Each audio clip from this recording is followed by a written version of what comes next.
यीशु आपको प्यार करता है, मुझे प्यार करता है, हमारे ऊपर अनुग्रह करता है, इंतजार करता है, और भी लोग मसीह को ग्रहण करेंगे, उद्धार पाएंगे। सभी को जय मसीह की एक और बार सभी को स्वागत करते हैं आज के इस दिन के दिन में प्रभु की आराधना करने में। कितने लोग प्रभु में खुश है? कितने लोग खुश है? ठीक है, प्रभु अच्छा है। हालेलुया, बोले हालेलुया। ओके, प्रभु का धन्यवाद हो। कितने लोग सच्चाई में वचन सीखना चाहते हैं, सुनना चाहते हैं? आमीन। प्रभु के वचन सुनने के लिए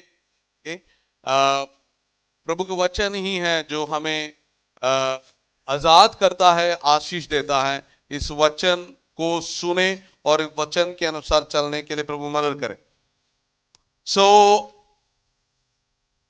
हमें पता है तो आज हम कहां से प्रचार करने वाले हैं? कहां से? हाँ जी, बोले। प्रेरितों के काम दूसरे अध्याय,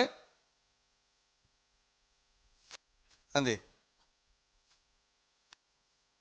14 से लेके हम पढ़े, 14 से लेके 14 आयत से लेके 21 आयत तक कोई पढ़ेंगे। तब पतरस उन 11 के साथ खड़ा हुआ और ऊंचे शब्द से कहने लगा, हे यहूदियों और हे यरूशलेम के सब रहने वालों, ये जान लो और कान लगाकर मेरी बातें सुनो। जैसा तुम समझ रहे हो ये लोग नशे में हैं, नशे में नहीं, क्योंकि अभी तो पहर ही दिन चढ़ा है, परंतु ये वो बात है जो योएल भविष्यवक्ता के द्वारा कही गई थी। परमेश्वर कहता है कि अंत के दिनों में ऐसा होगा कि मैं अपना आत्मा सब मनुष्यों पर उड़ेलूंगा और तुम्हारे बेटे और तुम्हारी बेटियां भविष्यवाणी करेगी और तुम्हारे जवान दर्शन देखेंगे और तुम्हारे पुण्य स्वप्न देखेंगे। वरन मैं अपने दासों और अपनी दासियों पर भी उन दिनों में अपने आत्मा में से उड़ेलूंगा और भविष्यवाणी करेंगे। और मैं ऊपर आकाश में अद्भुत काम और नीचे धरती पर चिन्ह अर्थात लहू और आग और धुएं का बादल देखूंगा। प्रभु के महान और तेजस्वी दिन के आने से पहले सूर्य अंधेरा और चांद लहू सा हो जाएगा, और जो कोई प्रभु का नाम लेगा वह उद्धार पाएगा। आमीन। प्रार्थना करेंगे।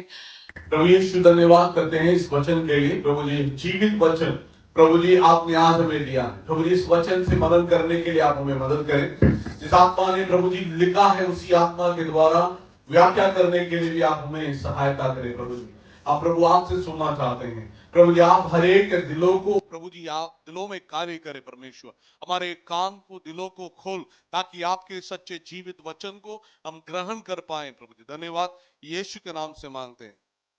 प्रेरितों के काम नया नियम का एक ऐतिहासिक किताब है, इतिहास की किताब। उसके अंदर कलीसिया के इतिहास के बारे में लिखा गया है। कलीसिया कैसे शुरुआत किया इसके बारे में प्रेरितों के काम में लिखा गया है। प्रेरितों के काम का एक मुख्य आयत जो है, उसको की वर्ड्स कहते हैं, वो है 1 अध्याय उसके 8 आयत।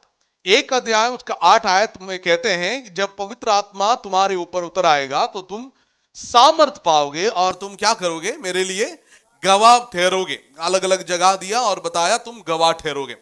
पूरे आप ये प्रेरितों का काम अगर पढ़ेंगे तो आपको लोग यरूशलेम से शुरू करते हैं, यहूदिया और सामरिया और दुनिया की अलग अलग जगह में जाकर सुसमाचार सुनाते हुए आपको पढ़ने में मिलेगा और पढ़ पाएंगे। और उन्होंने सेवा किया। और 2 अध्याय में जब पिछले हफ्ते हमने देखा है कि जब पवित्र आत्मा उनके ऊपर उतर आया, 3 घटनाएं घटी। पहली घटना क्या था कि एक आंधी सी एक आवाज आई, और दूसरा आग के जीपे उनके ऊपर आकर ठहरने लगे, और तीसरी बात वो जो करने लगे वो क्या है? अन्य भाषा में बात करने लगे। हमने अन्य भाषा के बारे में पिछले हफ्ते हमने देखा है, तो कुछ क्वेश्चंस को हमने डाला और उसका उत्तर भी दिया है। अन्य भाषा क्या है, अन्य भाषा कब बोलना है, कहाँ बोलना है, अन्य भाषा कलीसिया के लिए क्यों दिया गया है, इसके विषय में हमने देखा। जब ये लोग अन्य भाषा में बात करने लगे थे तब लोग वहां इकट्ठे थे, तब सबने बोला कि ये लोग क्या है? नशे में है, नए नशे में है, ये नशे में होकर अन्य भाषा बोल रहे हैं। लोग बोल रहे हैं कि ये दारू पीकर, ये नशा कर कर ये क्या करने लग गया, ये अन्य भाषा में बोलने लग गया, ये बातें वो करने लगे, कहने लगे। तो उस वक्त क्या किया, उस वक्त पतरस उनके बीच में खड़ा हो गया। पतरस उनके बीच में खड़ा, 14 आयत में हमने ये पढ़ा। आज के हमारा जो मनन करने का ये अध्याय है। तब पतरस उन 11 के साथ खड़ा हुआ। कौन खड़ा हुआ? पतरस। पतरस के बारे में अगर देखें, पतरस इस इंसिडेंट से पहले, इस घटने से पहले उसका जीवन एक प्रभु यीशु के साथ उसने धोखा दिया, यानी उसने तिरस्कार किया यीशु को, और उसने अपने जीवन में फेल्यूर को देखा। अपने जीवन में उसने फेल्यूर को देखा। उसने कभी नहीं सोचा कि मुझे भी प्रभु इस्तेमाल करेगा। वो जल्दीबाजी करने वाला बंदा, हर एक बातों में जल्दीबाजी करता है। उसने प्रभु यीशु के खिलाफ खड़ा हो गया, गुस्सा जल्दी आ गया, उसने सिपाही के कान को काट दिया। वो बाकियों से ज्यादा वो दूर भाग गया और यीशु मसीह को दूरी में वो फॉलो कर रहा था। इतने वो फेलियर बंदे को परमेश्वर इस्तेमाल करता है। अगर आप सोचते हैं अपने जीवन में आप फेल हो गए, आप सोचते हैं मैं कुछ भी नहीं कर सकता, मेरे जीवन में अब कुछ करने का लायक नहीं हूं, मैं कहता हूं अगर परमेश्वर का बुलाहट तुम्हारे ऊपर है, प्रभु तुम्हें इस्तेमाल करेगा। चाहे कोई भी हो जाए, कुछ भी आ जाए, कोई भी परिस्थिति तुम्हारे जीवन में हो, अगर परमेश्वर के बुलाहट तुम्हारे ऊपर है, परमेश्वर का अनुग्रह तुम्हारे ऊपर है, प्रभु तुम्हें इस्तेमाल करेगा, जरूर इस्तेमाल करेगा। पतरस को दूसरों के बीच में खड़ा किया। लोग चिल्ला रहे थे, लोग बोल रहे थे ये नशा में है। पतरस को सामर्थ दिया परमेश्वर ने, वो खड़ा हो गया। जो धोखा देने वाला व्यक्ति, तिरस्कार करने वाला व्यक्ति, जो डरने वाला व्यक्ति, एक फेलियर व्यक्ति, हर जीवन में हार गया हुआ व्यक्ति, उसको सामर्थ कहां से आ गया? यह सामर्थ कब मिला, कहां से आ गया? 1 अध्याय 8 आयत इसका उत्तर देता है। क्या है? जब पवित्र आत्मा तुम पर उतर आएंगे तुम सामर्थ पाओगे। पहले उसके अंदर सामर्थ नहीं था प्रचार करने के लिए, पहले उसके अंदर सामर्थ नहीं था खड़े होकर बोलने के लिए, पर प्रभु का धन्यवाद, पवित्र आत्मा उसके ऊपर उंडेला। पवित्र आत्मा के सामर्थ से वो खड़ा होकर प्रभु के वचन को बोलने लगे। मैं कहता हूं आपके जीवन में अगर फेलियर को सामना करते हैं, पवित्र आत्मा तुम्हारे ऊपर, तुम्हारे अंदर परमेश्वर ने दिया है। पवित्र आत्मा को जगा दो तुम्हारे जीवन में काम करने के लिए। जब पवित्र आत्मा तेरे जीवन को कंट्रोल करेगा, कंट्रोल का नियंत्रण करेगा, तुम भी खड़े होकर परमेश्वर के लिए काम कर सकते हैं। विश्वास करते हैं आप लोग? हालेलुया। पवित्र आत्मा को जगा दो, पवित्र आत्मा को काम करने दो। पवित्र आत्मा को काम करने दिया उसने कि पवित्र आत्मा, जो 4 आयत में हमने पढ़ा, they are filled with the holy spirit, यानी वो पवित्र आत्मा से भर गया था, पवित्र आत्मा से कंट्रोल्ड किया गया था। जब पवित्र आत्मा से कंट्रोल्ड किया गया था, वो सबके सामने खड़े होकर यीशु मसीह के सुसमाचार बोलने लग गया। आमीन, आमीन। ओके, सो यीशु मसीह को सुसमाचार बोलने के लिए पतरस खड़ा हो गया। उसके साथ हम पढ़ते हैं पतरस 11 के साथ, कितने लोगों के साथ? 11। ये कौन है? 11 कौन है? 11 चेले, 11 अपोस्तल, 11 प्रेरित, इन 11 के साथ वो खड़ा हो गया। यानी जब पतरस खड़ा हो गया, बाकी भी उसके साथ खड़े हो गए। जब पतरस खड़ा हो गया, बाकी भी उसके साथ खड़े हो गए। इसका मतलब ये दिखाते हैं कि उनके एग्रीमेंट, ये सहमत हो गए। जो पतरस बोलने वाले हैं ना, जब पतरस बोलने वाले हैं, इसके साथ सहमत होकर खड़े हो गए। और वो दिखाना चाहते थे कि वी आर इन यूनिटी। वो दिखाना चाहते हैं हम एक हैं, अलग नहीं है। अरे पतरस खड़े होने लग गया, पतरस कुछ भी बोलेगा, हम तो पतरस के साथ सहमत नहीं है जी। इधर कमेटी नहीं फॉर्म किया उन्होंने। कलीसिया में आज कमेटी होता है, अगर ये खड़े होते हैं, ये दूसरे इधर पीछे तू बैठ जा, तू बैठ जा बोलता है। तो इधर पतरस खड़ा हो गया, पतरस के साथ 11 खड़े हो गए, बोला कि हम एक हैं। जो पतरस बोलने वाले हैं, इसके साथ हम सहमत हैं। और पतरस जो भी बोलेगा, हम जानते हैं उसको, और हमारे पास एक पर्पस है। हम खड़े हो गए, 11 साथ इकट्ठे खड़े हो गए। आज एक खड़े होते हैं तो वो उसको नीचे गिराने की कोशिश करते हैं। अगर पतरस खड़े होते हैं तो बोलते पतरस तू क्यों बड़ा हो गया? मैं खड़ा होता हूं यार, मैं ही बड़ा अपोस्तल हूं, मैं बड़ा पादरी हूं, मैं बड़ा प्रचार कर सकता हूं, तेरे से ज्यादा प्रचार कर सकता हूं। वहां और भी लोग थे या मत्ती और जो यीशु मसीह के चेले थे, यूहन्ना, कोई भी है, वो बोल सकते हैं पतरस तूने तो धोखा किया था, तूने तो तिरस्कार किया था, तूने तो भाग किया था, तू कैसा प्रचार कर सकता है? नहीं, पतरस को परमेश्वर ने अनुमति दिया या पतरस खड़ा हो गया जब 11 साथ में खड़े हो गए। जब तुम्हारे पादरी खड़े होते हैं प्रचार करने के लिए, तुम्हारे पास्टर खड़े होते हैं, तुम्हारे कलीसिया खड़े होते हैं, क्या तुम भागते हैं या उनके साथ खड़े होकर सुसमाचार को प्रचार करते हैं? आज कलीसिया में आगे यूनिटी का टाइम, डिविजन का टाइम नहीं है। ये ऐसा है, वैसा है, पादरी ऐसा है, पादरी वैसा है। तेरा काम है उनके साथ खड़े होकर प्रचार करना है। तुम्हारे सोच अलग हो सकता है, तुम्हारे विचार अलग हो सकता है, तुम्हारे कल्चर अलग हो सकता है, पर वचन एक है, तुम्हारे मकसद एक है, प्रभु एक है, सुसमाचार एक है। खड़े हो और प्रचार करो। आमीन। पीछे हमने देखा कि इंडिया के अंदर कलीसिया के और सताव बहुत आते हैं, सताव बहुत आते हैं। पीछे एक कलीसिया में जब सताव आया, लोग जो मसीह विरोधी लोग मारने के लिए, पास्टर को मारने के लिए आए कि कलीसिया के बहनें सारे आगे खड़े हो गए, सारे आगे खड़े हो गए, बोला कि पहले हमें मारो। और उन्होंने कहा कि हम विश्वास करते हैं पास्टर के साथ खड़े होने के लिए एक झुंड को प्रभु ने, इधर आते हैं तो यहां से वहां से कहां दरवाजा लेके निकास कहां है, भाग जाते हैं सारे। भागने वाले विश्वासी नहीं चाहते हैं परमेश्वर, प्रभु चाहते हैं उनके लिए खड़े हो।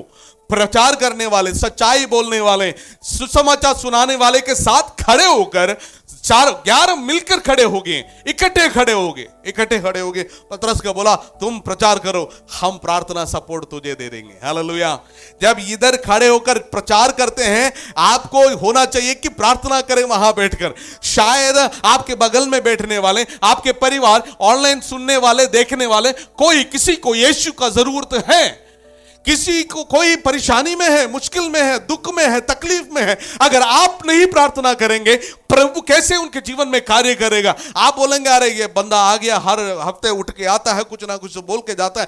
तुम्हारे मन में प्री कैलकुलेशंस बना के रखते हैं और आते हैं और प्रचार करने वालों के साथ खड़े नहीं होते हैं। कलीसिया को कहते हैं, वहां का आदिम कलीसिया उनके साथ खड़े हो गए जब प्रचार कर रहे थे। और उनका प्रचार भी ऐसे वैसा प्रचार नहीं था, कठोर प्रचार था। लोगों को देखकर कहा था तुमने यीशु को मारा, तब भी खड़े हो गए थे। बोला तुमने यीशु को मारा, यीशु मसीह को तुमने क्रूस पर चढ़ाया। बहुत उन्हें डायरेक्टली देके बोल रहे थे तुमने यीशु मसीह को मारा, तब भी लोग 11 क्या हो गया, उनके साथ खड़े हो गए। तो पतरस खड़ा हो गया, पतरस प्रचार करने लग गया। प्रचार बहुत इंपॉर्टेंट है। क्यों पतरस प्रचार करने लग गया? वहां वो लोग बैठ के प्रार्थना कर रहे थे, है ना, वो लोग बैठ के प्रार्थना कर रहे थे। 120 लोग बैठ के प्रार्थना कर रहे थे पवित्र आत्मा के लिए। कलीसिया ध्यान से सुनिएगा, प्रार्थना कर रहे थे, प्रार्थना करके इंतजार किया, पवित्र आत्मा उनके ऊपर आ गया। उन्होंने क्या किया, सामर्थ पाया। सामर्थ पाने के बाद पतरस खड़े होकर प्रचार करने लग गया। क्यों प्रचार करना? प्रचार करना क्या जरूरत है? पास्टर जी प्रचार की क्या जरूरत है? हमें प्रचार सुनते ही नींद आ जाते हैं। प्रचार ज्यादातर लोग सुनना नहीं चाहते हैं। आराधना घंटों घंटों तक चलते रहे, ढोलक घंटों घंटों, गिटार, कीबोर्ड हम बजाते रहे, गीत गाते रहे, हारमोनियम में बजाते रहे। अब घंटे घंटे तक बैठ के हम तालियां बजाने, गीत गाने, कवालियां गाने के लिए तैयार रहते हैं। प्रचार के टाइम आते हैं, एक इधर से चले जाते हैं, एक उधर से चले जाते हैं, एक गायब हो जाते हैं। कोई बैठना नहीं चाहते, सुनना नहीं चाहते। वहां आदिम कलीसिया प्रचार करने के लिए तैयार थे। क्यों? क्योंकि उनके ऊपर आदेश था परमेश्वर का। उन्होंने उनको कहा कि तुम मेरे लिए गवाह बनोगे। मत्ती रचित सुसमाचार 18 से दिया, उसके 18 से 20 आयत तक जब पढ़ते हैं, वहां लिखा है तुम जाओ और तुम जाओ और क्या प्रार्थना करो। बताया उसने, यीशु मसीह ने तुम जाओ और सारे जाति जाति के लिए प्रार्थना करो नहीं, उन्हें सुसमाचार सुनाओ, प्रचार करो। प्रचार करना ही कलीसिया का काम है। प्रचार करना ही कलीसिया का काम है। कलीसिया को दिया गया काम प्रचार का काम है। वो प्रार्थना कर रहे थे, प्रार्थना गलत नहीं है, प्रार्थना करना चाहिए। कलीसिया प्रार्थना करना चाहिए, प्रार्थना बिल्कुल गलत नहीं है। वो प्रार्थना ही करते रहना गलत है।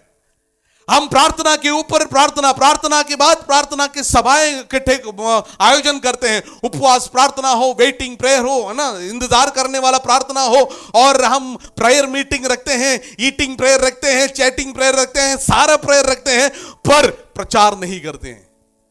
जहां प्रार्थना करें, प्रार्थना करते हैं, पर अगर हम प्रचार नहीं करते हैं तो हमारा जो विश्वास ही व्यर्थ है जी।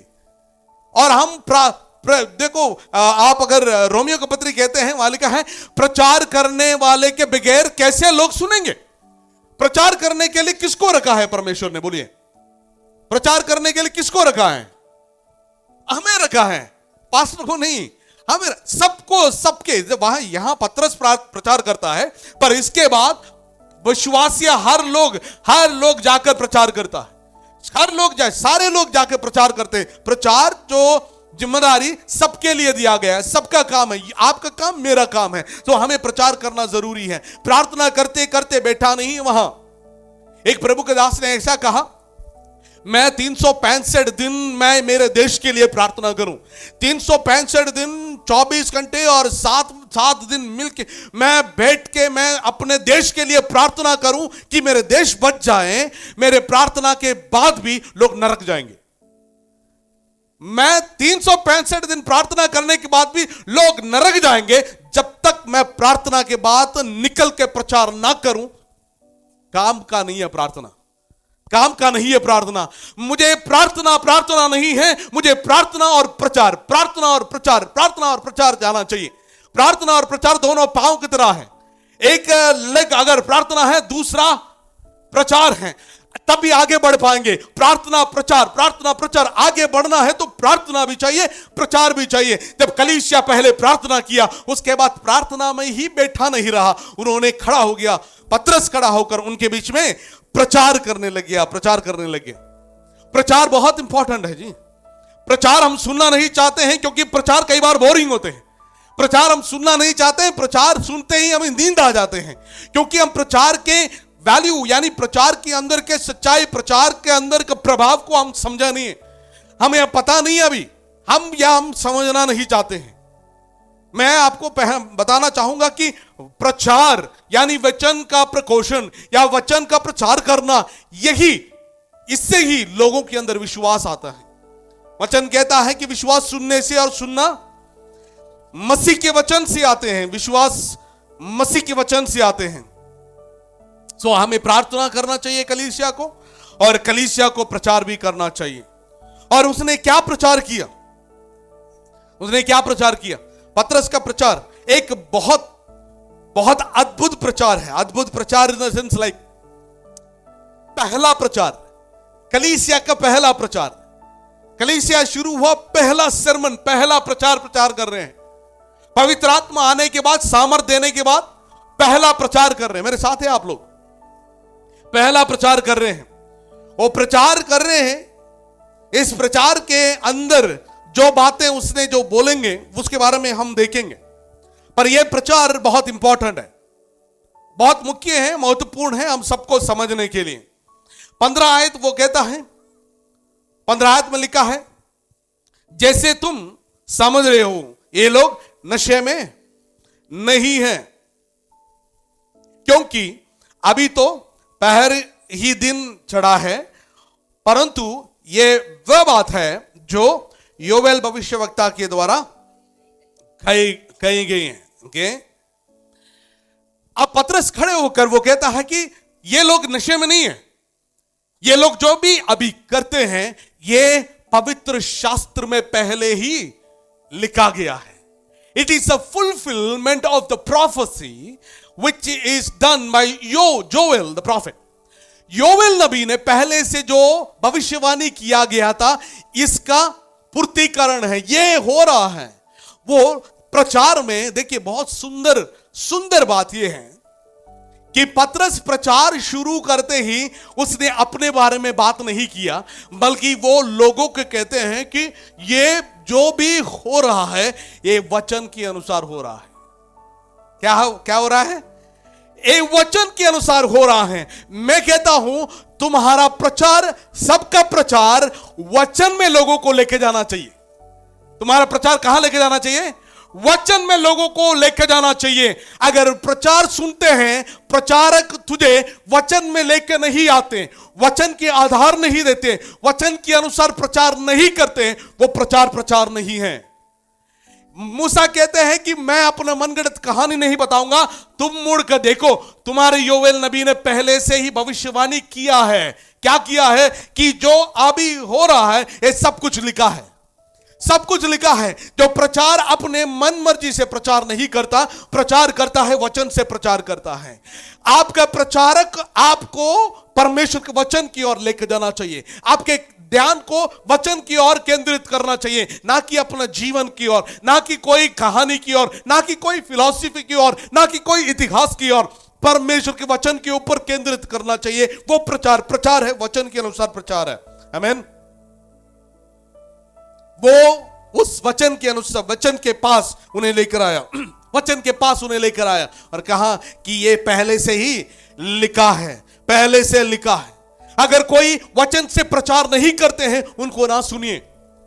अगर कोई अपने कहानी बताना शुरू करते हैं और सिर्फ गवाहियों से, अपने कहानियों से, अनुभव से और आपको उपदेश देने लग जाते हैं, उनको ना सुनिए। अगर कोई आपको वचन की ओर आपका ध्यान को लेकर नहीं जाते, वचन के आधार पर बात नहीं करते, उनका ना सुनिए। एक प्रचारक सच्चाई में वो वचन में लेकर जाता है। पतरस सीधा उनको वचन में लेकर गया, क्या लिखा है, ऐसा लिखा है। यीशु मसीह ने भी उसने शैतान के साथ सामना किया, उसने कहा लिखा है। मेरे पास बोलने के लिए वचन है, वचन के अलावा कुछ नहीं है। मेरे अनुभव, मेरे एक्सपीरियंस में चेंज हो सकता है, मेरे हालात बदल सकता है, मेरे सर्कमस्टांसेस चेंज हो सकता है, पर परमेश्वर के वचन कभी बदलता नहीं है। तो मैं अपने अनुभव से मैं प्रचार नहीं करूंगा, मैं परमेश्वर के वचन से प्रचार करूंगा। पतरस अपने अनुभव से प्रचार नहीं किया, मैं यीशु के साथ था, ये किया वो किया, उसने मेरे लिए ये दिया, नहीं, उसका प्रचार ये नहीं था। उसने बोला ये वचन में लिखा है, ये वचन का पूर्तिकरण है, ये देखिए क्या हो रहा है। हालेलुया। वचन का प्रचार को सुनिए। वचन के सिवा और वचन के अलावा कोई भी प्रचार, कोई भी शिक्षा आता है वो परमेश्वर की ओर से नहीं है। ध्यान से सुनिएगा। और वहां वो प्रचार क्या करता है? वो कहता है कि ये योएल नबी ने पहले से बताया है, योएल भविष्यवक्ता ने पहले से भविष्यवाणी किया है। क्या है भविष्यवाणी? भविष्यवाणी 17 आयत से लिखा है। इस आयत से जब पढ़ेंगे वहां लिखा है, परमेश्वर कहता है कि उन अंत के दिनों में, वो कहता है अंत के दिनों में, अंत के दिनों में। क्या है अंत का दिन? कब है ये अंत का दिन? अंत का दिन कब है? अंत का दिन कब है जी? अंत के दिन यीशु मसीह आने का टाइम। अंत का दिन कब है? अंत का दिन तब शुरू हो गया जब यीशु मसीह जी उठा और स्वर्ग में चला गया। उस दिन से अंत का दिन शुरू हो गया है। आमीन। अंत का दिन शुरू हो गया जब पतरस प्रचार कर रहा था, तब वो अंत का दिन है। अंत के दिन में वो कहता है कि अंत के दिन में परमेश्वर अपने आत्मा सारे लोगों को, सारे मनुष्यों के ऊपर उंडेलेगा। अंत के दिन अभी है। आज आप अंत के दिन में रहते हैं। अगर आप जिंदा है, मैं जिंदा हूं, यीशु मसीह का अनुग्रह के द्वारा जिंदा है।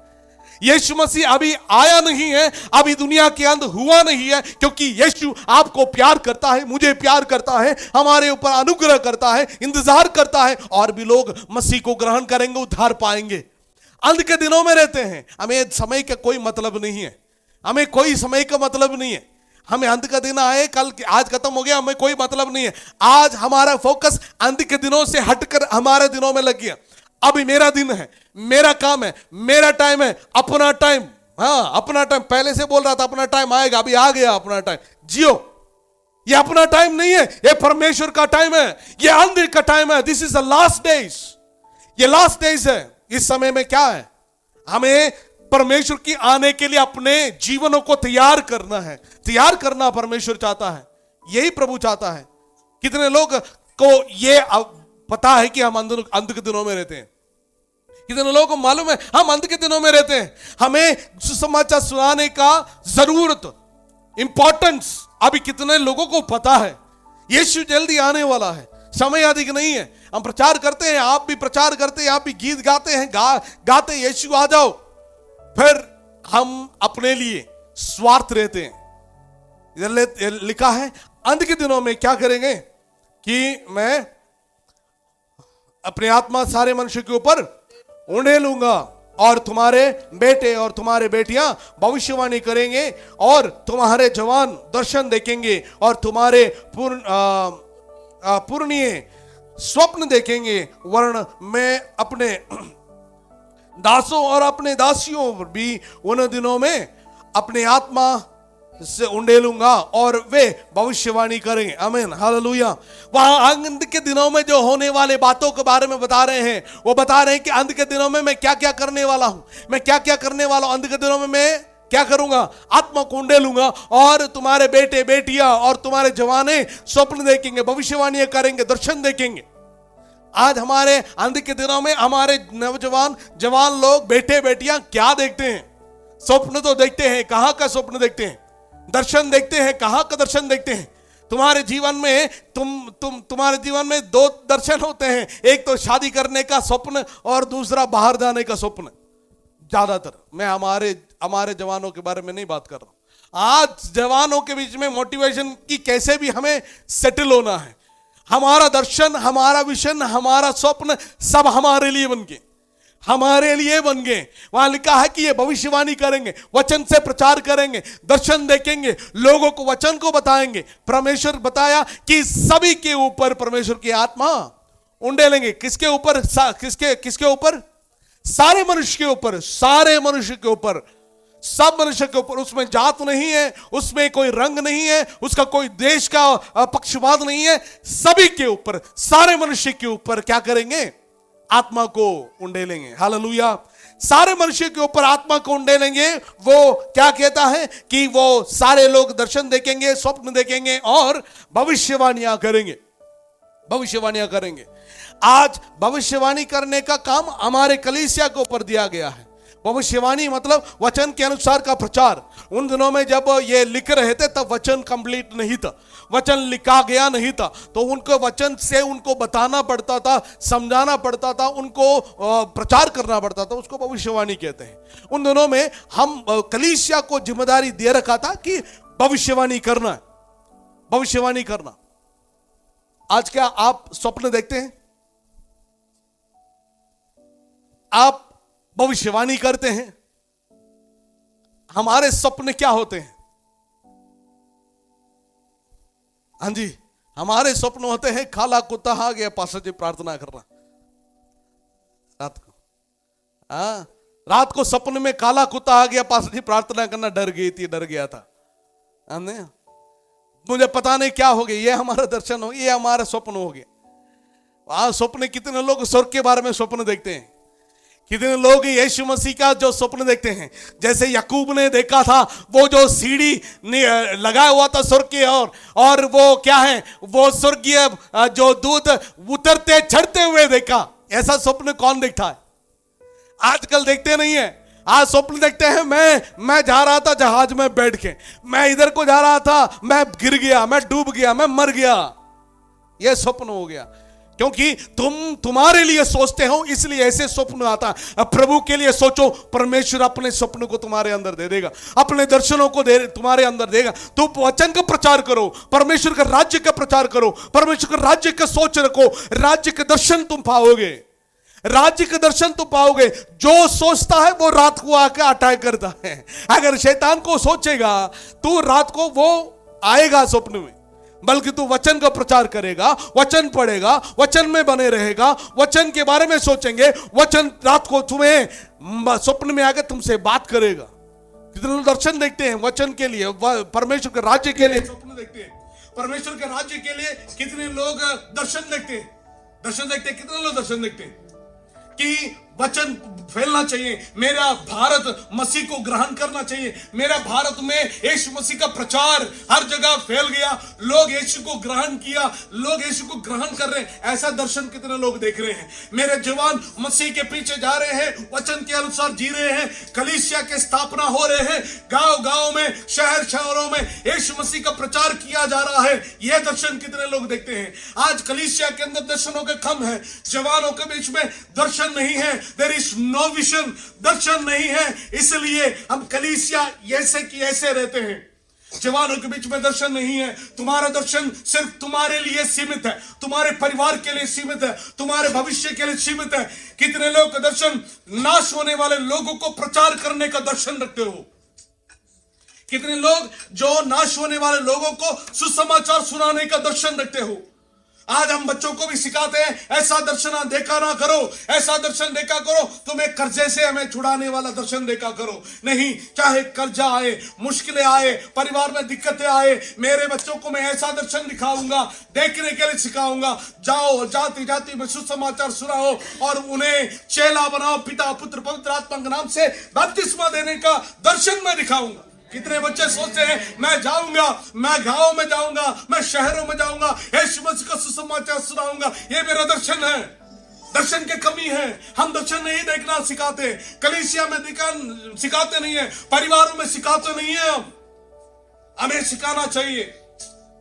इसलिए आज जो दर्शन देखा, काफी साल पहले हमने जो दर्शन देखा कि जाएंगे अलग अलग जगह में जाकर सुसमाचार सुनाएंगे, इस दर्शन को मेरे मम्मी पापा, मेरे माता पिता, मेरे कलीसिया ने बोला अच्छा दर्शन है, तू जा, परमेश्वर ने तेरे ऊपर जो तेरे अंदर जो दर्शन दिया है उसका पूरा करके आ। इसलिए आज इधर खड़े हैं। अगर आपके अंदर दर्शन है, निकलो उस दर्शन के लिए, निकलो उस दर्शन के लिए, दर्शन को लेकर निकलो, विजन को लेकर निकलो।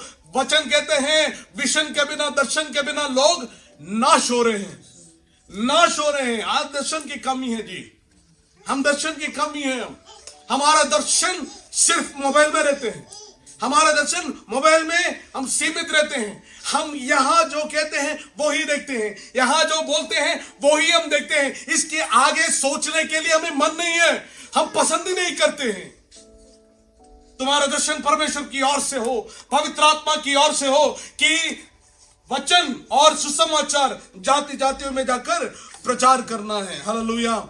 जब पवित्र आत्मा उतर आएंगे सब लोगों के ऊपर, सब लोगों के ऊपर, परमेश्वर का वचन कहता है वो बेटी बेटियां हो, जवान हो और पूर्णिया हो, या वो गुलाम हो, आजाद हो, परमेश्वर की आत्मा सबके ऊपर वो उंडेलेगा। हमें समय आ गया कि उद्धार सबके लिए है। पहले यहूदियों ने सोचा उद्धार हमारे लिए है, पर प्रभु का वचन अभी कहते हैं कि सबके लिए है उद्धार। वो चाहे बेटी बेटियां हो, छोटे हैं, बड़े हैं, बुजुर्ग हैं, और गुलाम है या आजाद है, सबके लिए उद्धार परमेश्वर ने दिया है। उस आयत के 21 आयत हमने पढ़ा है, वह लिखा है और जो कोई प्रभु का नाम लेगा वह उद्धार पाएंगे। कितना बढ़िया एक सौभाग्य प्रभु ने दिया है कि उद्धार पाने के लिए सभी के लिए परमेश्वर ने क्या दिया है, मौका दिया है प्रभु के पास जाने के लिए, उसके परिवार के अंग होने के लिए और उसके पास जाकर उसके उद्धार पाने के लिए। पहले उस उद्धार से हम रहित थे, हम दूर थे, पर यीशु हमें ढूंढकर इस दुनिया में आया, हमें इस ढूंढकर दुनिया में आया। उसने हमारे लिए मारा गया, गाड़ा गया, फिर जी उठा और हमारे लिए रास्ता खोल कर दिया। जो भी मेरे ऊपर विश्वास करेगा वो नाश नहीं होगा परंतु अनंत जीवन। Hallelujah, hallelujah. तो परमेश्वर कितना अच्छा है, प्रभु कितना अच्छा है, हमारे लिए रास्ता खोल कर दिया। जो भी उसका नाम को पुकारेंगे वो क्या ना होगा, नाश नहीं होगा परंतु अनंत जीवन पाएगा, उद्धार पाएगा। अब आ गया पतरस का प्रचार।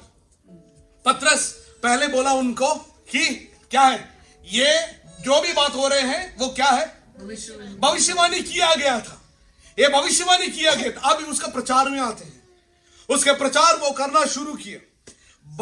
एक एक आयत पढ़ेंगे, उसमें देखेंगे क्या उसने प्रचार किया। 22 आयत। हे इस्राएलियों ये बातें सुनो। हाँ जी। यीशु नासरी एक मनुष्य था जिसका परमेश्वर की ओर से होने का प्रमाण उन सामर्थ के कामों और आश्चर्य के कामों और चिन्हों से प्रकट है जो परमेश्वर ने तुम्हारे बीच उसके द्वारा। वहाँ लिखा है कि पतरस ने क्या कर दिया, पतरस ने प्रचार शुरू किया और पहले ही उसने ये बोला कि यीशु मसीह का जीवन के बारे में बोला, यीशु मसीह के बारे में बोला। किसके बारे में बोला, यीशु मसीह के बारे में बोला। जो प्रचार करने वाले पहले ही अपने बारे में नहीं कहता, तू कैसा बिशप हो, तू कैसा अपोस्टल हो, तू कैसा बड़ा पादरी हो, तुम्हारे बारे में प्रचार नहीं करेगा। पर उसने क्या बोला? उसने यीशु के बारे में बोला, उसने यीशु के बारे में प्रचार किया। यीशु को बोला, यीशु हमारे बीच में आया, तुम्हारे बीच में रहा, बीच में आकर रहा। और वर्स 23 आयत, उस यीशु को जो परमेश्वर की ठहराई हुई योजना और पूर्व ज्ञान के अनुसार पकड़वाया गया, तुमने अधर्मियों के हाथ से क्रूस पर, आमीन, उसके जीवन के बारे में प्रचार किया। उसके बाद वो क्या प्रचार कर रहा है? वो क्या बोल रहा है? यीशु मसीह का मृत्यु के बारे में, यीशु मसीह का मौत के बारे में, मृत्यु के बारे में प्रचार किया। उसने बोला यीशु हमारे बीच में आया, रहा, पर तुमने अधर्मियों के हाथों में दिया और उन्होंने क्या कर दिया? क्रूस पर मार दिया, उन्हें क्रूस पर चढ़ा दिया गया। अभी 24 आयत में वो क्या बोल रहा है? वो कहता है, परंतु उसी को परमेश्वर ने मृत्यु के बंधनों से छुड़ाकर जिलाया, क्योंकि ये अनहोना था कि वह उसके वश में रहता। हालेलुया। पतरस का प्रचार का पहला 3 पॉइंट इंपॉर्टेंट है। पहला इंपॉर्टेंट पॉइंट क्या था? यीशु मसीह का जीवन, और दूसरा यीशु मसीह का मृत्यु, और तीसरा यीशु मसीह का जी उठना। मैं कहता हूं जिस प्रचार में यीशु मसीह का जीवन, मृत्यु और जी उठना ही है, वो प्रचार नहीं है।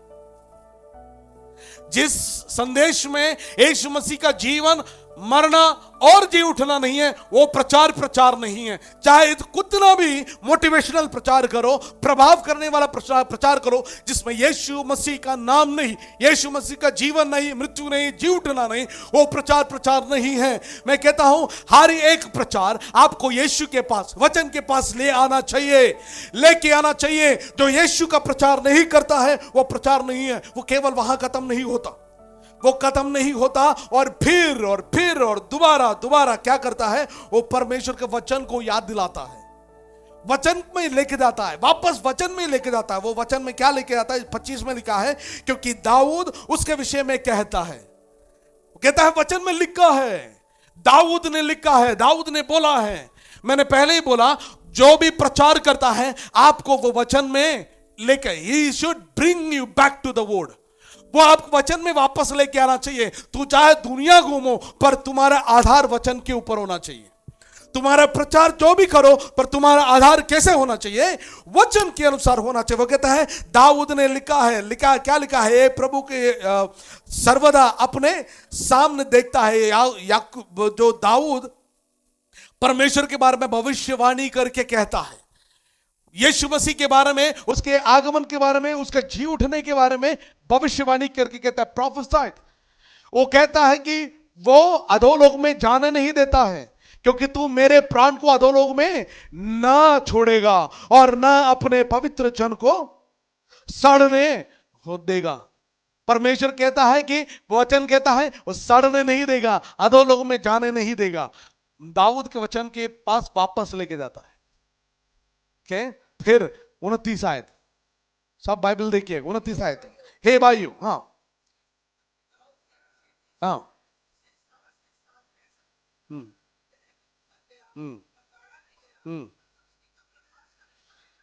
आमीन, हालेलुया। वो कहता है कि अब दाऊद ने जो भी बोला अपने लिए नहीं बोला, अपने बारे में नहीं लिखा है। उसने कहा जो कुलपति दावीद है, उस दाऊद मर गया, वो गाड़ा गया, और उसकी खबर अभी भी है, अभी भी बंद पड़ा है। पर अगर उसने बोला है तो किसके लिए बोला? यीशु मसीह के बारे में बोला है। वो 30 आयत में लिखा है, वह भविष्यवक्ता था, वह जानता था कि परमेश्वर ने, जी पढ़िए। हम्म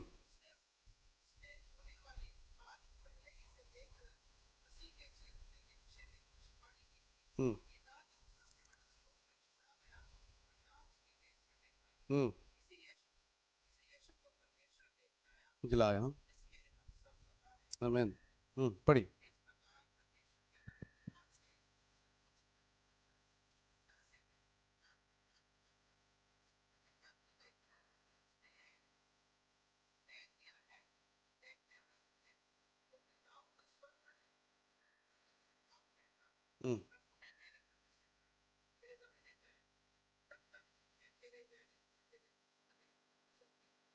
आमेन, हालेलुया, हालेलुया।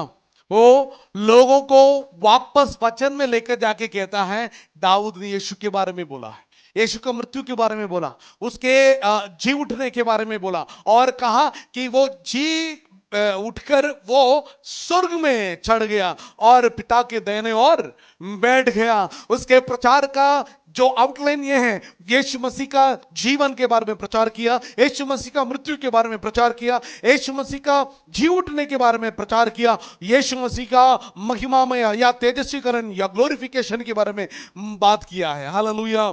यीशु मसीह का इन बातें आपके प्रचार, आपके पास्टर प्रचार नहीं करते हैं, वो प्रचार नहीं है।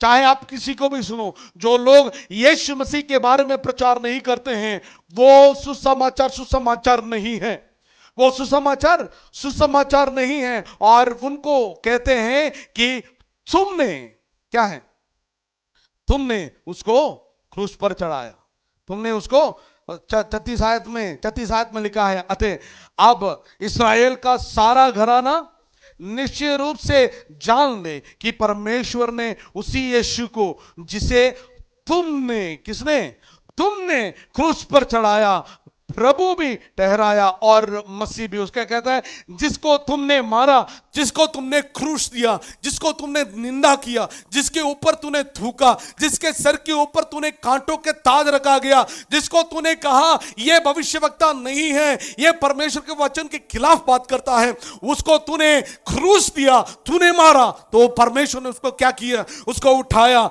मृतकों में से मर के पड़े रहने नहीं दिया, उसको जी उठाया और उसको दाहिने और बिठाया है। Hallelujah, hallelujah. कितना बढ़िया प्रचार पतरस ने प्रचार किया है, बढ़िया प्रचार पतरस ने प्रचार किया है। पतरस ध्यान से देखिए, ध्यान से सुनिएगा। पतरस अपने बारे में प्रचार नहीं किया। He did not preach about himself. वो अपने बारे में प्रचार नहीं किया, वो अपने एक्सपीरियंस, अनुभव के बारे में प्रचार नहीं किया। यीशु के साथ कितने साल चला, 3 साल चला, यीशु के साथ उठा बैठा काम किया, बड़े बड़े चमत्कारों को पास से देखा उसने, अपने चमत्कार देखा, अपने गवाही के बारे में उसने नहीं प्रचार किया। और वहां बड़ी बात यह है, पतरस ने वहां कोई भी एक भी चमत्कार नहीं किया, और उसने कभी वहां चंगाई का प्रचार नहीं किया। उसने वहां खड़े होकर लोगों को यह नहीं बोला, तुम आओ, तुम्हारे कंगालपन को, तुम्हारे दारिद्र्य को मैं ठीक कर दूंगा, तुम्हारे गरीबी को मैं दूर कर दूंगा, आज मैं चंगाई दूंगा। उसका प्रचार यह नहीं था, उसका प्रचार था, तू यीशु को तूने मारा, इस यीशु जी उठा और आज भी जिंदा है। आमीन। तुम्हारा प्रचार, उसका प्रचार यही था। आज लोग इस सच्चाई से तुम्हारे मन को बिगाड़ देते हैं और निकाल देते हैं और गलत शिक्षा की ओर लेके जाते हैं। आज प्रचार तुम्हारे चंगाई के ऊपर दे दिया, तुम्हारे चंगाई के ऊपर प्रचार करते हैं, तुम्हारे गरीबी के ऊपर प्रचार करते हैं, बोलते हैं प्रभु तुझे आशीष देगा, तुझे पूंछ नहीं सर बनाएगा, तुझे इतनी आशीषों के बारे में प्रचार करते हैं। हम भी उसके लिए चले जाते हैं, यीशु को भूल जाते हैं। पतरस ने प्रचार किया, यीशु मसीह के बारे में प्रचार किया और किसी चीजों के बारे में प्रचार नहीं किया। आज स्पेशल मीटिंग्स चलते हैं, हीलिंग मीटिंग चलते हैं, ब्रेक थ्रू मीटिंग चलते हैं, प्रोफेसी मीटिंग चलते हैं, प्रॉस्पेरिटी मीटिंग चलते हैं, संबंधी का मीटिंग चलते हैं। मैं कहता हूं तू वहां जाएगा, वैसे ही वापस आएंगे, तुम्हारे जीवन में कोई बदलाव नहीं आएगा। पर जिस जगह में यीशु मसीह का प्रचार चलता है, यीशु मसीह का मृत्यु, जी उठना और उसके महत्वीकरण के बारे में प्रचार चलता है, वहां जाइए, तुम्हारा जीवन जरूर बदल जाएगा। आमीन, हालेलुया। जो कुछ भी हो, वहां उन्होंने वचन का प्रचार किया। तुम लोग तुम्हारे खिलाफ खड़े हैं, लोग वचन को जानते नहीं जानते हैं, खड़े होकर वचन का प्रचार किया। वचन के अलावा कुछ भी उसने प्रचार नहीं किया है। आज कितने लोग वचन का प्रचार सुनना चाहते हैं? वचन के प्रचार शुरू होते ही हमें लगता है कि यह बोरिंग होने वाला है। वचन गलत, वचन के बारे में क्यों प्रचार करते हैं पास्टर जी? आप कहानियां क्यों नहीं बोलते हैं? आप हमें हंसाते क्यों नहीं हैं? हमें कुछ एंटरटेनमेंट क्यों नहीं करते हैं? हमें मजा आना चाहिए। तो मजा आने के लिए नहीं चर्च आते हैं जी, वो वचन से प्रचार, वचन सुनने के लिए चर्च आते हैं। वचन प्रचार किया, वचन सुना, वचन को वो सुनते हैं और वचन का प्रचार करते हैं।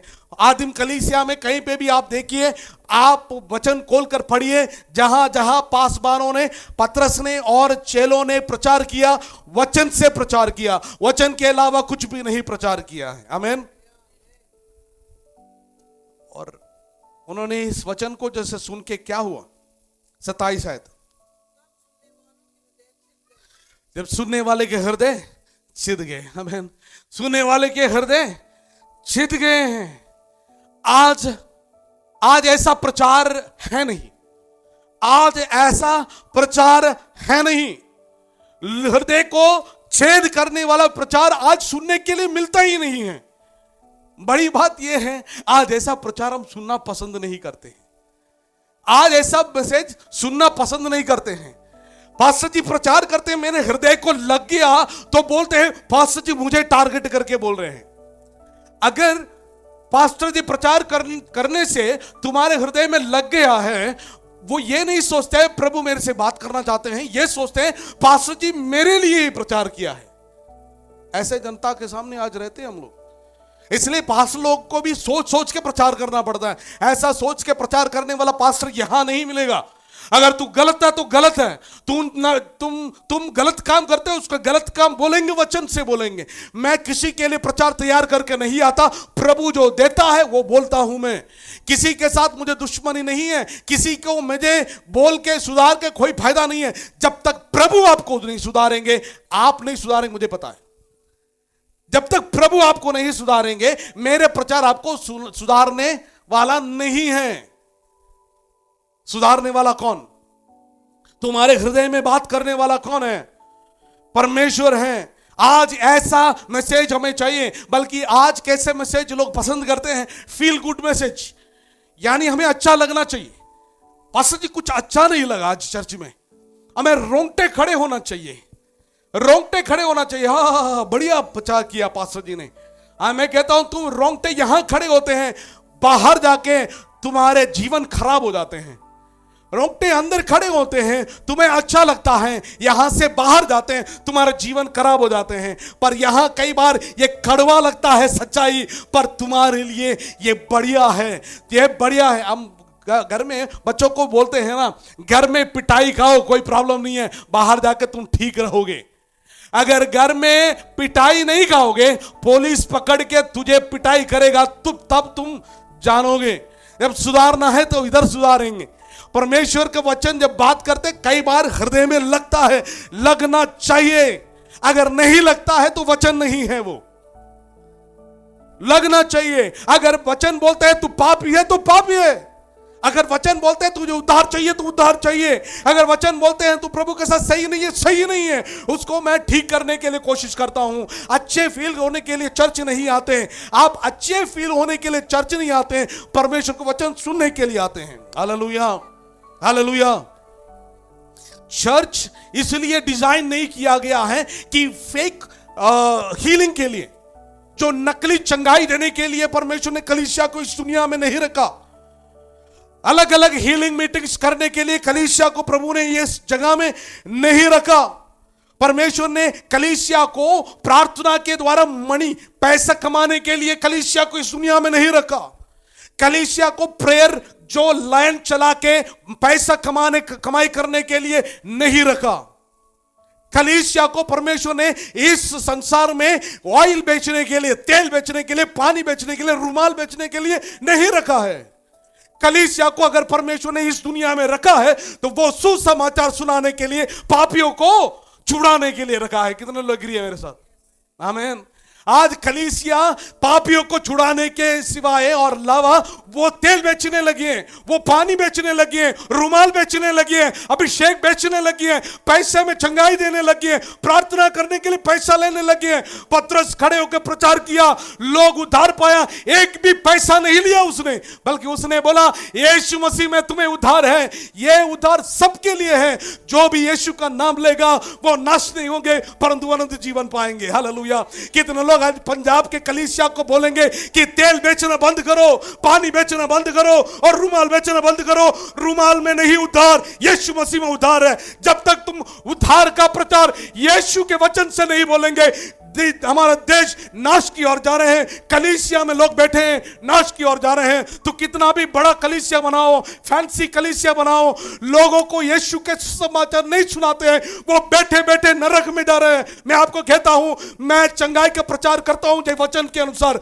जो यीशु के ऊपर विश्वास करते हैं ना, उन्हें प्रभु चंगाई देता है। मेरा प्रभु सच्चा है, वो यहोवा राफा है, चंगा करता है। पर चंगाई से बढ़कर एक बात है, उद्धार, आत्मा के उद्धार। तुम नरक जाने से अच्छा तुम यीशु मसीह के वचन को सुनो और आप स्वर्ग जाओ। नरक जाना नहीं है, चर्च आने के बाद भी नरक जाना नहीं है। आज अगर नरक लोग जाते, मैं आपको कहता हूं ज्यादातर चर्च वाले जाएंगे। क्यों पता है? सच्चाई को सही रीति से जाना नहीं और सच्चाई को सही रीति से ग्रहण नहीं किया है। लोगों को गुमराह करके रखा है। चीजों के ऊपर है उद्धार, चीजों के ऊपर उद्धार नहीं है, यीशु के ऊपर उद्धार है। हालेलुया। यीशु के ऊपर उद्धार है, यीशु मसीह में ही उद्धार है, उसके नाम में उद्धार है। जो प्रचार में यीशु नहीं है वो प्रचार नहीं है। हालेलुया। जब उन्होंने सुना, उनके हृदय क्या है? छिद गया, उनके हृदय छिद गया। हालेलुया। उनके हृदय छिद गया। उन्होंने बोला, हम क्या करें? उद्धार पाने के लिए हम क्या करेंगे? हमें अभी पता चला हम पापी है, हमें इस दुनिया में हम सड़ रहे हैं, मर रहे हैं, मेरे कारण यीशु मसीह कलवरी क्रूस पर चढ़ गया। कितने लोगों को आज महसूस होते हैं आपके पाप, मेरे पाप ने यीशु मसीह को सलीब पर चढ़ा दिया है। जिस जगह में मुझे मरना था, आपको मरना था, यीशु मसीह कलवरी क्रूस पर चढ़ गया है। आज दुनिया इसको बिजनेस बना कर रखते हैं, इस सच्चाई को लोगों से छुपा कर रखते हैं अपने फायदा के लिए, कलीसिया के बढ़ोतरी के लिए, पैसा कमाने के लिए। मैं कहता हूं परमेश्वर का वचन कहता है लानत है और वो हाय है उसके ऊपर जो वचन को बेच के पैसा कमाते हैं और वचन को लोगों के सामने प्रचार नहीं करते हैं। पतरस ने यह नहीं किया। पतरस खड़ा हो गया, पतरस प्रचार किया, बोला कि यीशु मसीह में उद्धार है, यीशु मसीह में उद्धार है। लोगों ने बोला हमें क्या करना है, हमें क्या करना है? प्रभु का वचन कहता है आज दुनिया में कुछ भी चाहिए तो वो उद्धार ही चाहिए और कुछ नहीं चाहिए। Today the world need salvation, salvation चाहिए, उद्धार चाहिए, चंगाई नहीं चाहिए। चंगाई के लिए डॉक्टर हैं, हॉस्पिटल बनाया हुआ है, आपको पैसा चाहिए, लोन है, चीजें हैं, कमाई करो, एंजॉय करो। पर जो एक ही चीज जो आप कमाई नहीं कर सकते हैं वो उद्धार है। जो चीज आप कमा नहीं सकते हैं उद्धार है, वो दान है, यीशु मसीह देता है। इसके बारे में प्रचार चाहिए। मैं बार बार फिर दोबारा कहता हूं, यीशु चंगाई देता है, मैं इसके खिलाफ नहीं हूं। यीशु चंगाई देता, आपको छुड़ाता है, आपको कर्जे में से छुड़ाएगा। प्रभु आपको अच्छा जीवन देना चाहता है, पर वो ही उद्धार नहीं है। उसके पीछे ही ना जाओ, आप उद्धार के पीछे जाओ, यीशु के पीछे जाओ। यीशु आपको उद्धार देता है। आमीन। यीशु ने उन्होंने कहा कि हम क्या करें, हम क्या करें, है ना? छिद गया और वे पतरस और शेष प्रेरितों से पूछने लगे, हे भाइयों हम क्या करें, हम क्या करें? आज कितने लोग कलीसिया में प्रचार सुनने के बाद पूछते हैं, पास्टर जी हम क्या करें? हमें लग रहा आज प्रभु वचन मेरे से बात किया, हम क्या करें पास्टर जी? हमारे लिए प्रार्थना करो, मेरे लिए प्रार्थना करो। हम बोलते हैं हमें पता है पास्टर जी आप क्या प्रचार करते हैं। अगर पवित्र आत्मा तेरे दिल में बात करता है, मैं कहता हूं कि आप प्रभु से पूछो, प्रभु मुझे क्या करना चाहिए? प्रभु मेरे अंदर बात करो, मुझे पता नहीं है। मैंने कोशिश किया, मेरे सोच से, मेरे विचार से, मेरे ज्ञान से मैंने कोशिश किया, मैं हो नहीं रहा। प्रभु मैं क्या करूं? तब पतरस ने कहा क्या है? पतरस ने कहा मन फिराओ, मन फिराओ और तुम में से हर एक अपने अपने पापों के क्षमा के लिए यीशु मसीह के नाम से बपतिस्मा लो। कहता है मन फिराओ। मन फिराना बहुत जरूरी है। अगर आप आज सुन रहे हैं मेरी बात, आपके जीवन में ये मन फिराने का मन फिराने का अवसर नहीं आया और मन फिराया नहीं है अपने जीवन में, आज आपके लिए मौका है। यीशु आपको बुलाता है। यीशु आपके लिए आया, आपके लिए मारा गया, गाड़ा गया, तीसरे दिन मुर्दों में से जी उठा है, आज भी जिंदा है वो यीशु। वो पिता के दाहिने और बैठा है, आपके लिए मारा गया। वो हमने उसको मारा, हमारे पाप ने उसको सूली पर चढ़ा दिया। मेरे हाथों से जो पाप किया उसके हाथों में कील लगवा दिया। मेरे पैर जो पाप के रास्ते में चल रहा था उसके लिए उसने अपने पाँव में कील ले लिया। मैं अपने दिमाग से जो पाप सोचता था उसके लिए अपने सिर पे उसने कांटों के ताज ले लिया। मेरे दिल से मैं जो पाप करता था उसके लिए उसने छाती में उसने चोट खा लिया। क्या आप आज बोल सकते हैं हाँ मेरे पाप यीशु को क्रूस पर चढ़ा दिया है? अगर ऐसा है तो बोलो प्रभु मुझे क्या करना है? वचन कहता है पश्चाताप करो, मन फिराओ। मन फिराओ के मतलब यह है टेक अ यू टर्न, एक ऐसा मोड़ लेना है। जहां को मैं जा रहा था अभी मैं वहां को नहीं जाऊंगा, बिल्कुल यू टर्न ले लूंगा। मैं वापस मैं प्रभु की ओर जाऊंगा। जिसने मुझे बनाया, जिसने मुझे रचा, अपने महिमा के लिए दर्शन दिया, मैं उसके पास जाऊंगा। जिसने मुझे जीवन दिया, मेरे लिए अपना जान कुर्बान कर दिया, मैं उसके पास जाऊंगा। अपने जीवन को आप एक मोड़ ले लेना। मैं कहता हूं अलग अलग प्रार्थनाएं, सभाएं, मीटिंग्स, चंगाई सभाएं होते हैं, आपको अच्छा लगता है, पर वहां मन फिराव नहीं होता। मन फिराव नहीं होता। मन फिराव तब होता है जब पवित्र आत्मा आपके अंदर बात करता है और बताता है कि आप पापी हैं, और आप उस पाप को बोध पवित्र आत्मा दिलाएगा और पाप को अंगीकार करेंगे। पाप के रास्ते में दोबारा नहीं जाएंगे, बल्कि टेकिंग यू टर्न, आप एक ऐसा मोड़ लेंगे, आप उसी रास्ते में दोबारा नहीं जाएंगे, वापस प्रभु की ओर जाएंगे। Hallelujah, hallelujah. कितने लोग इस यीशु के ऊपर विश्वास करना चाहते हैं? अभी तक अगर आपने इस यीशु के ऊपर विश्वास नहीं किया, अगर अभी तक आपने इस यीशु मसीह को विश्वास करके आपने बपतिस्मा नहीं लिया, मैं आपको बुलाना चाहूंगा, यीशु के ऊपर विश्वास करो। इस यीशु के अलावा आपको किसी और में उद्धार नहीं है। आपको किसी और में उद्धार नहीं है। चर्च जाने से आपको उद्धार नहीं मिलेगा। चर्च में देने से आपको उद्धार नहीं मिलेगा। किसी पास्टर के प्रचार सुनने से उद्धार नहीं मिलेगा। चर्च में खड़े होकर आराधना करने से आपको उद्धार नहीं मिलेगा। चर्च में पैसा देने से आपको उद्धार नहीं मिलेगा। उद्धार केवल और केवल यीशु मसीह में है।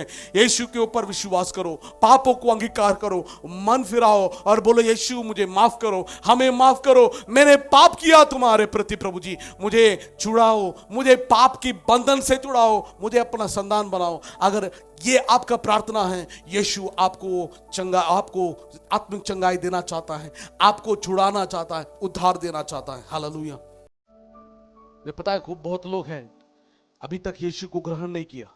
मैं आपको बताना चाहूंगा, आप आज के दिन यहां से यीशु के बगैर नहीं जाना चाहिए। कल क्या होगा कोई ना जाने। आज तुम यीशु को दिल दे दो। हमारे लिए बाहर क्या है, कल क्या है, हमें पता नहीं है। आज यीशु ने दिया है। इस यीशु को आज आपके दिल और जीवन समर्पण करो। यीशु आपको प्यार करता है। अगर आप आज भी यीशु के लिए अपना जीवन नहीं समर्पण करते हैं, आप चर्च से ही डायरेक्ट आप नरक में जा सकते हैं। चर्च से ही डायरेक्ट नरक में जा सकते हैं। एक पास्टर प्रचार करता था, खड़े होकर सुसमाचार प्रचार करता था। वो बोलता था कि स्वर्ग जाने का रास्ता यीशु मसीह है, मैं ही मार्ग और सत्य और जीवन। दो लोग दारू पीकर बाइक में आया, पास्टर को सबके सामने मजाक करने के लिए, उसको वो करने के लिए, ठट्ठा उड़ाने के लिए उसने क्या किया, पूछा पास्टर जी स्वर्ग जाने का रास्ता इधर से सीधा जाएंगे तो स्वर्ग जा सकते हैं? वो बाइक में जा रहे थे, सीधा जाने से स्वर्ग जा सकते हैं? पास्टर जी ने बोला सॉरी नरक के रास्ता पूछा। उसने बोला नरक जाने के लिए तो सीधा जा सकते हैं, स्वर्ग के रास्ता तो आपने बताया, नरक के लिए सीधा जा सकते हैं। पास्टर जी ने बोला नरक जाना है तो सीधा ही जाओ, कहीं मोड़ने की जरूरत नहीं है। नरक जाना है सीधा चलते रहो, तुझे मोड़ने की जरूरत नहीं है। स्वर्ग जाना है तो मोड़ना है। कहानी ऐसे समाप्त होते हैं, वो सीधा रास्ता जाता है एक बड़े खाई के, और ये दोनों बाइक वाले सीधा चला गया, खाई में गिर गया, मर गया। अगर यीशु नहीं है वो सीधा कहाँ गया? नरक में गया। तुझे नरक जाना है, ऐसे जैसे रहते वैसे रहो, पर अगर स्वर्ग जाना है प्रभु यीशु मसीह को ग्रहण करो, पापों को अंगीकार करो और क्या करो? पश्चाताप करो और मन फिराओ। आमीन। उस दिन क्या हुआ? 40 उसने बहुत और बातों भी गवाही दिया। और 41 अतः जिन्होंने उसका वचन ग्रहण किया उन्होंने बपतिस्मा लिया और उसी दिन 3000 मनुष्य के लगभग उनमें मिल गया। Hallelujah, hallelujah. पहला प्रचार, ना चमत्कार, ना चंगाई, ना कहानी, ना मजाक, ना कुछ, सीधा सीधा वचन। 3000 लोग यीशु मसीह को ग्रहण किया है। हालेलुया। आज सीधा वचन देकर कौन लोग को पसंद नहीं है? आज वचन पसंद नहीं है। वचन प्रचार करने वाले जगह में कुर्सियां खाली पड़े रहते हैं, बल्कि चमत्कारों की जगह में आपको टिकट लेके जाना पड़ता है, आपको लाइन में खड़े होना पड़ता है, पर वो आपको पैसा दे के लेके भी आपको सीधा नरक में वो छोड़ देंगे। पर मैं कहता हूं कि वचन को सुनो, वचन तुम्हें आजाद करेंगे। हालेलुया। सत्य को जानोगे और सत्य तुम्हें आजाद करोगे। वचन के अलावा कुछ भी नहीं है। तुम्हारे प्रचार, तुम्हारा विश्वास, तुम्हारा जीवन इस वचन के आधार पर होना चाहिए। वचन के अलावा कोई भी प्रचार सुने और करें तो उनको ना सुनिए। आमीन, हालेलुया। तुम्हारे हाथ में प्रचार वचन दिया है, तुम्हारे हाथ में वचन दिया है। वचन को जाओ, जांचो, इसको परखो, इसको पढ़ो और सुनो पवित्र आत्मा आपसे क्या बताना चाहते हैं। हालेलुया। आज कलीसिया का प्रचार भी इस वचन से होना चाहिए। जिस दिन मैं चुनौती देता हूं, आई एम चैलेंजिंग, जिस दिन इस कलीसिया में वचन के अलावा प्रचार चलती है, उस दिन आप मुझे मना करना, पास्टर जी आप गलत प्रचार कर रहे हो। तब मुझे बोलना आप मेरे प्रचार, हमारे पास्टर बनने का योग्य नहीं है। मैं वहां खत्म करूंगा, मैं अपने काम के लिए चले जाऊंगा। वचन के अलावा हम यहां प्रचार नहीं करेंगे। अगर प्रचार किया तो ये चर्च कलीसिया है, बिजनेस नहीं चलाते हम, वचन को शिक्षा देते हैं। इसके लिए ही प्रभु ने बुलाया, अलग किया और सेवा दिया है। आमीन।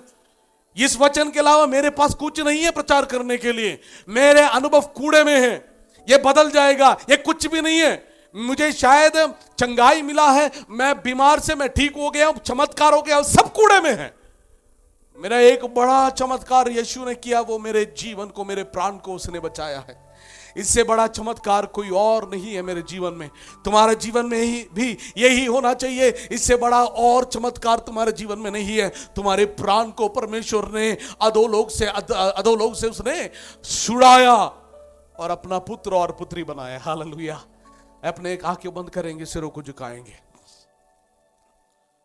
थोड़ी देर अपने जीवनों को जांचेंगे। क्या इस वचन को आपने सुना पूरे तरीके से? आप कितने सालों से चर्च आ रहे हैं, प्रचार सुन रहे हैं, यीशु मसीह की मृत्यु के बारे में कभी सुना आपने? यीशु मसीह के मृत्यु जो हर एक मानव जाति के लिए था, हमारे पापों को लेकर कलवरी क्रूस पर वो चला गया।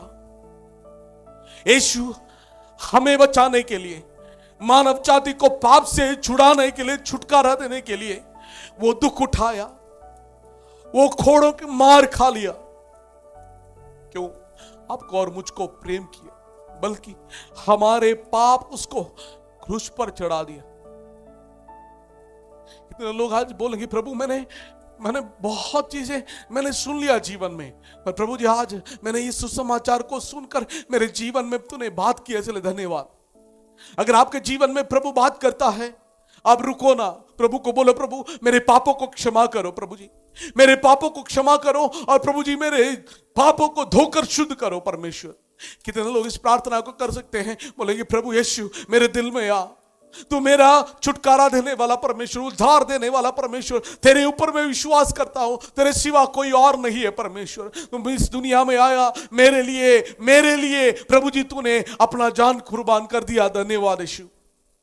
अगर आप पहले बार इस संदेश को सुन रहे हैं, पहले बार आप चर्च आए हैं, या पहले बार आप इस सुसमाचार के संदेश को आप सुनते हैं, चाहे आप सालों सालों तक चर्च में जाने वाले हो, अगर आपको उद्धार के बारे में पता नहीं है, आपने अभी तक सोचा चंगाई पाना ही उद्धार है, तो मैं आपको बताना चाहता हूं प्रिय भाई बहन, वो गलत है। चंगाई पाना ही उद्धार नहीं है, या चर्च में कुछ एक्टिविटी करने ही उद्धार नहीं है।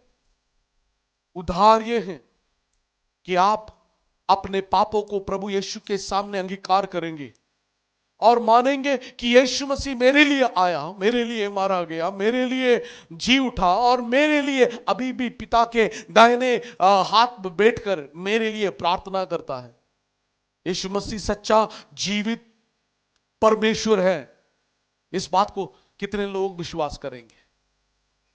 अगर ये आपका प्रार्थना है, अगर यही आपका प्रार्थना है, अगर आप यीशु को अपना जीवन देना चाहते हैं, यीशु को बोलते हैं, यीशु मैं अपना जीवन आपके लिए समर्पण करता हूं, मैं एक पापी हूं, मैं अपने जीवन में एक मोड़ लेना चाहता हूं जिस मोड़ प्रभु आपकी ओर मुझे लेके जाता हो।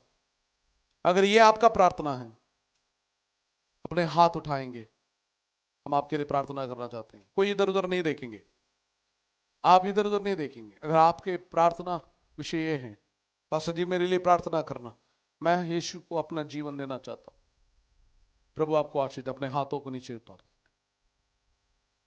मुझे पता है इधर कुछ लोग हैं जो यीशु को ग्रहण किया और अपना जीवन पूरी तरीके से प्रभु के लिए समर्पण किया, जो वो बपतिस्मा लेना चाहते हैं, जो वो कलीसिया के साथ जुड़ना चाहते हैं और अपना जीवन सबके सामने बताना चाहते हैं कि मैं यीशु के साथ मारा गया, काढ़ा गया, जी उठा। अगर ऐसा कोई है, अपने जीवन को तैयार करो और आप अपने आप को प्रभु के लिए तैयार करके आप कलीसिया में बोल सकते हैं, प्रभु आपको आशीष दे। आइए प्रार्थना करें। परमेश्वर पिता, हम धन्यवाद करते हैं आपके इस वचन के लिए, धन्यवाद जो वचन जीवित वचन है, सामर्थी वचन है प्रभु जी। इस वचन प्रभु जी हमारे दिलों को बदलने वाला वचन परमेश्वर, प्रभु जी दोधारी तलवार से भी प्रभु जी प्रभावशाली इस वचन आज आपने हमें दिया है। मैं प्रार्थना करता हूं परमेश्वर, हमारे जीवनों को प्रभु आपके वचन के अनुसार आप हमें बना परमेश्वर। प्रभु जी आदिम कलीसिया में जो प्रचार वचन के अनुसार हुआ था, वैसे ही हमारे कलीसिया में हम वचन से प्रचार करें प्रभु जी। हम दुनिया के साथ समझौता ना करें, दुनियावी बातों के साथ समझौता ना करें, दुनिया के चीजों के साथ समझौता ना करते हुए प्रभु के वचन में ही खड़े रहकर वचन प्रचार करने के लिए मदद करें प्रभु जी। पैसे के लोभ में और पोजीशंस के लोभ में, मशहूरी के लोभ में हम जाकर प्रभु आपके वचन के खिलाफ ना खड़े हो, बल्कि हम वचन के अनुसार खड़े होकर वचन से ही प्रचार करने के लिए आप हमें मदद करना परमेश्वर। जितने भी लोगों ने प्रभु जी आपके वचन को सुना, उनके जीवनों को आशीष दे, उनके जीवनों को छूले परमेश्वर। आपके वचन से परमेश्वर ने प्रभु जी बदल दे, क्योंकि आपका वचन चंगा करता है, आपका वचन जीवन को बदलता है परमेश्वर। धन्यवाद, आज हमसे बात किया, हमारे जीवनों को, हमारे प्रभु जी कलीसिया को, सेवकाई को प्रभु जी आपके हाथों में देते हैं, आप ही संभालें। प्रार्थना सुनिया, धन्यवाद, यीशु के नाम से मांगते हैं।